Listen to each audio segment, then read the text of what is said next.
എന്താ മെമ്പറെ, കുറച്ചു ദിവസമായല്ലോ കണ്ടിട്ട്, നല്ല തിരക്കിലാണല്ലോ.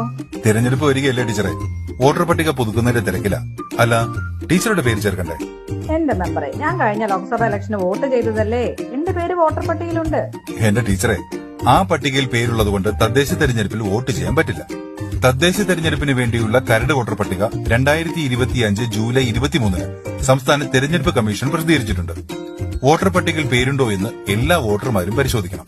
2025 ജനുവരി 1 18 വയസ്സ് തികഞ്ഞ എല്ലാ വോട്ടർമാരും പട്ടികയിൽ പേര് ചേർക്കണം. 2025 ഓഗസ്റ്റ് 7 വരെ പട്ടികയിൽ പേര് ചേർക്കാനും തിരുത്തൽ വരുത്താനും അവസരമുണ്ട്. ടീച്ചറെ, ഒരിക്കൽ കൂടി ഓർമ്മിപ്പിക്കുകയാണ്, കഴിഞ്ഞ ലോക്സഭാ തെരഞ്ഞെടുപ്പിൽ വോട്ട് ചെയ്തതുകൊണ്ട് മാത്രം തദ്ദേശ തെരഞ്ഞെടുപ്പിന്റെ പട്ടികയിൽ പേരുണ്ടാകണമെന്നില്ല. പട്ടികയിൽ പേരുണ്ടെന്ന് ഉറപ്പുവരുത്തുക. പേരില്ലാത്തവർ പേര് ചേർക്കുക. ജനാധിപത്യ പ്രക്രിയയിൽ പങ്കാളികളാകുക.